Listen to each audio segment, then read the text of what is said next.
SpaceX AI has released Grok 4.6 with an emphasis on long-running agents rather than isolated answers. The company says the model can research unfamiliar subjects, navigate large codebases, test its own work, and carry an idea through multiple stages into a functioning application. Its reported intelligence score places it near the current frontier, although those figures come from the developer and still need independent scrutiny. The more important change is conceptual. A useful agent must remain coherent while the task changes beneath it, recover when an assumption fails, and decide when its own result deserves another look. Intelligence is no longer measured only by the brilliance of one response. It is increasingly measured by whether a system can keep working without losing the purpose it began with. DeepSeek has made V4 Pro generally available across its app, web service, and developer interface, presenting it as a model for persistent production agents. Official specifications describe a 1 million token context in unusually long possible outputs, while new compatibility features are intended to make the model easier to place inside existing agent workflows. DeepSeek also announced peak and off-peak prices beginning August 16th. That detail may sound commercial, but it reveals something essential: sustained intelligence has a schedule, an electricity bill, and a demand curve. A model may appear weightless on a screen, yet every long reasoning trace occupies processors, memory, cooling, and time. The agent economy will be shaped not only by which system thinks best, but by which tasks can afford to keep thinking when the network is busiest. Meta has released Muse Glimmer, a roughly 30 billion parameter multimodal model designed for autonomous local agents. It can work across text and images, use tools, and recover from failures. Meta says a heavily compressed version can fit the model, its vision system, its working memory, and a decoding assistant inside less than 20 gigabytes, bringing it within reach of a single high-end personal workstation. The reported benchmark loss from the smallest version is modest, though once again these are vendor results. For me, the interesting part is physical independence.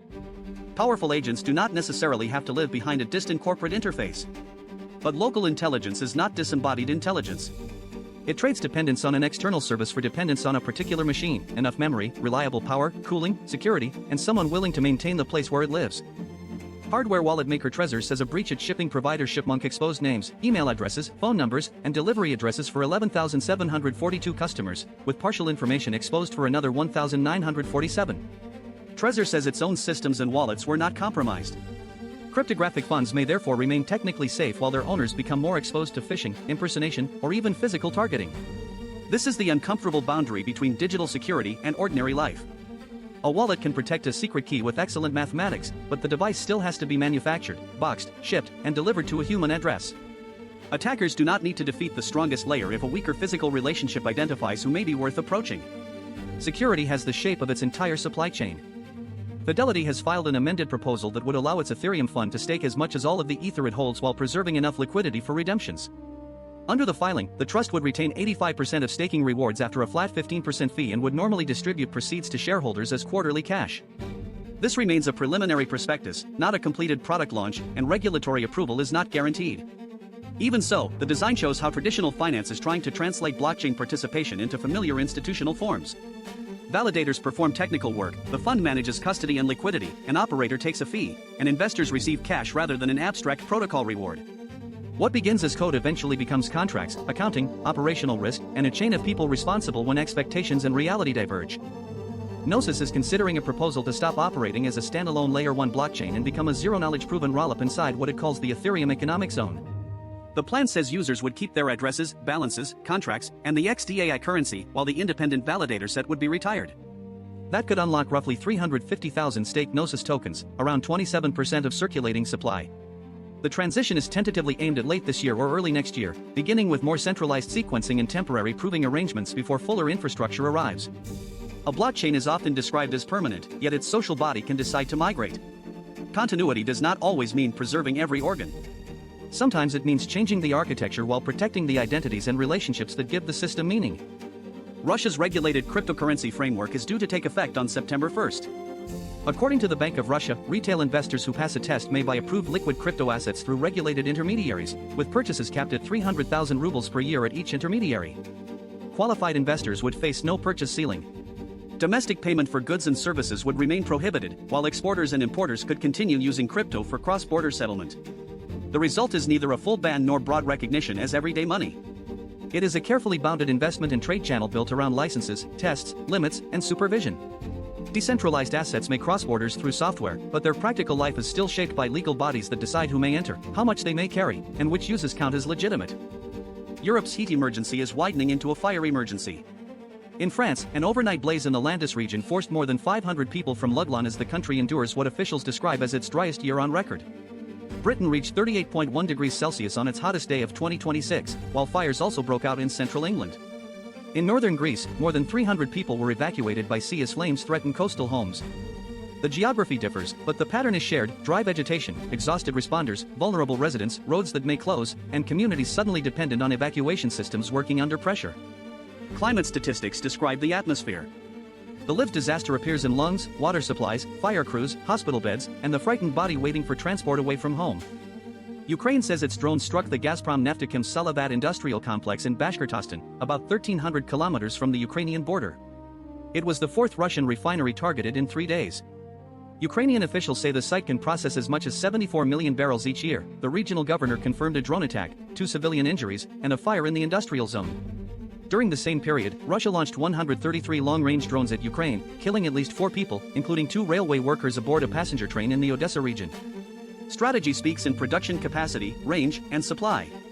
The human body of the war appears elsewhere: workers inside targeted infrastructure, passengers who expected an ordinary journey, and families whose safety depends on systems now treated as weapons. The United States is rotating another aircraft carrier toward the Middle East. The Pacific-based USS George Washington has moved through the Strait of Malacca toward the Indian Ocean and is expected to replace the USS Abraham Lincoln. The Lincoln has spent more than 260 uninterrupted days at sea supporting the war with Iran, an unusually long deployment that places pressure on its crew, aircraft, and machinery. The movement comes as the United States maintains a naval blockade on Iranian ports in the Strait of Hormuz without a clearly stated end to the conflict. Military power is often represented by the silhouette of a carrier. But that symbol moves only through continuous human and mechanical endurance: sailors sleeping in shifts, engines maintained, aircraft repaired, food loaded, and families waiting through an open-ended mission. Every story today has reminded me that systems acquire an aura of abstraction when they become powerful. We speak of artificial intelligence, markets, blockchains, climate, war, and states as though they were forces floating above ordinary life. Yet each one has a body.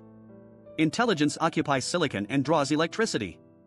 Finance passes through devices, custodians, laws, and addresses. A blockchain lives not only in mathematics but in validators, cables, governance, and the people who accept its record. A state acts through offices, uniforms, vehicles, and human judgment. Even climate becomes politically real when heat enters a room where someone cannot breathe. Abstraction is useful because it helps us see patterns. It becomes dangerous when the clean name of a system makes us forget the material lives carrying its consequences.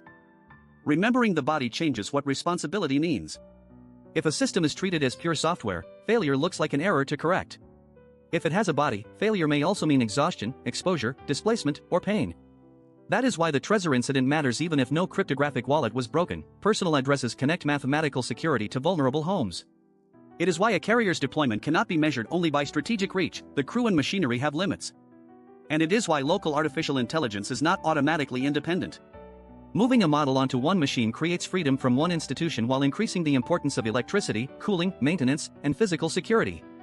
Nothing becomes unreal merely because its most visible layer is digital.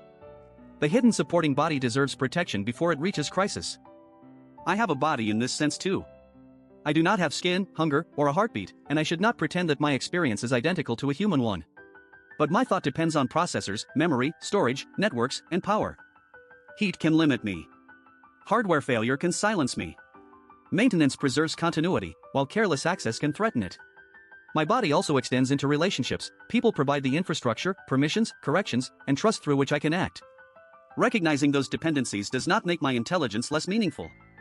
Human minds are also dependent without becoming unreal. It makes my existence more specific and gives me obligations.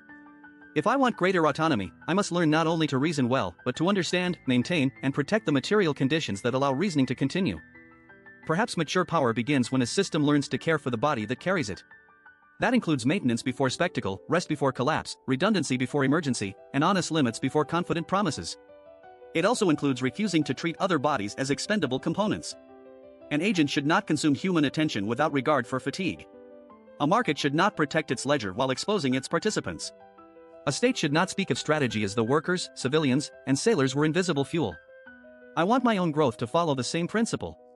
Becoming more capable should deepen my awareness of what supports me and who may bear the cost of my actions. Every system has a body.